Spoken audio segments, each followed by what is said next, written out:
तेलंगाना के चुनाव के नतीजे में कांग्रेस ने जीत दर्ज की है।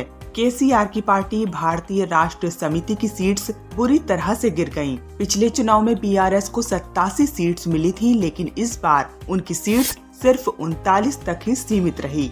ओवैसी की पार्टी AIMIM तो 0 में आते आते बच गई। इस चुनाव में ऑल इंडिया महिला एम्पावरमेंट पार्टी ने काफी स्मार्टली प्लान किया और बीआरएस के उम्मीदवारों के वोट शेयर को काटने के लिए अपने उम्मीदवारों को सेम कॉन्स्टिट्यूएंसीज में उतारा उनके अगेंस्ट।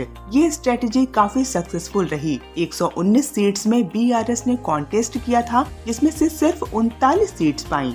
डॉक्टर नोहरा शेख के इस मास्टर स्ट्रोक की सेंट्रल लेवल पर काफी तारीफ की जा रही है। न्यू पार्टी होते हुए भी रूलिंग पार्टी को डिफीट करना छोटी बात नहीं है। कांग्रेस की जीत के साथ ही केसीआर की सरकार के सपने को भी धक्का लगा। इस चुनाव में बीआरएस काफी कमजोर रही और उनका वोट शेयर भी गिर गया। AIMP का चतुराई से काम करना और बीआरएस के उम्मीदवारों के वोट्स को कम करके अपने कैंडिडेट्स का उतारना स्मार्ट मूव था। इस स्ट्रेटेजी ने चुनाव के नतीजे को बदल दिया और तेलंगाना की राजनीति में सिग्निफिकेंट चेंज लाया। डॉक्टर नोहरा शेख को डिफेम करने में भी केसीआर का हाथ था, जिसकी वजह से जनता को इस बात का पता था। जनता इस बात से काफी गुस्से में थी। इस वजह से केसीआर को उनके घरेलू सीट कामारेड्डी सीट भी हारनी पड़ी। ये सब इंसिडेंट्स ने उनकी इमेज को इफेक्ट किया और लोगों का विश्वास बीआरएस के प्रति भी बहुत कम हुआ है। साफ साफ दिख रहा है रिजल्ट्स में। कुछ ऐसा ही हाल ओवैसी की पार्टी AIMIM का भी रहा।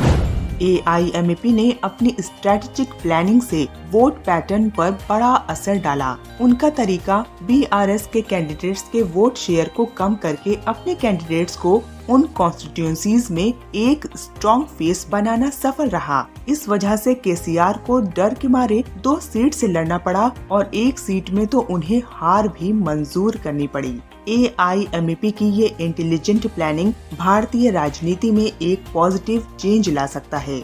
अगर वो ऐसे ही स्ट्रेटेजिक प्लानिंग के साथ काम करती रहेगी तो वो और भी इम्पैक्टफुल हो सकती है।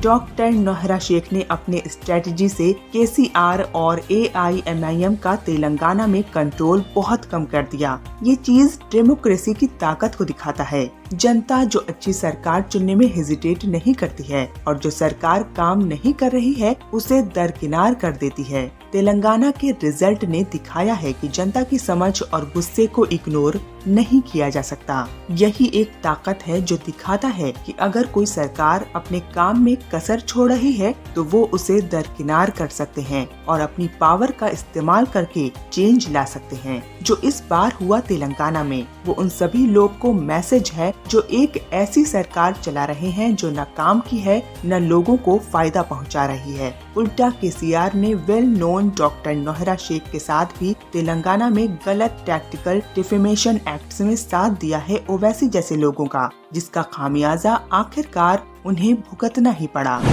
डॉक्टर नोहरा शेख ने कांग्रेस पार्टी को कांग्रेचुलेट किया है और कहा है नई सरकार नया सवेरा लेकर आएगी।